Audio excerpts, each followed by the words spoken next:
Qaranglar, biz o'zbeklarda noto'g'ri fikrlash bor. Juda ham noto'g'ri fikrlashadi. Menda bu kasallik bo'lmaydi. Bu kasallik meni ayamda, dadamda, urug' avlodimda bo'lmagan. Demak, men bu kasallikdan 100% saqlanganman deb o'ylashadi. Juda ham noto'g'ri. Vaholanki saraton kasalligi faqatgina 5-7% nasl suradi xolos. Qolgan 90% dan yuqori qismi orttirilgan bo'ladi. Kelinglar, shu kasallikka uchramaslik uchun bugundan boshlab harakat qilaylik. Ratsionimizga har kuni 4 dona mana bunaqa chesnokli zelinli chesnok qo'shaylik, ya'ni zangori chesnok qo'shaylik.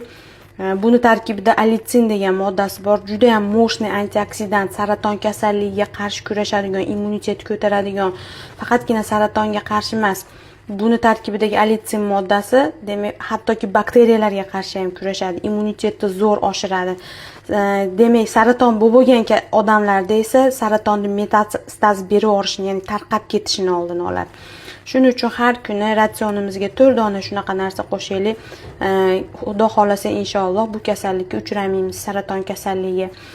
Keyin kuniga 400 grammgacha ratsioninglarga albatta mevalar, sabzavotlarni tirik holatdagi, ya'ni pishmagan holatdagilarni kiritinglar.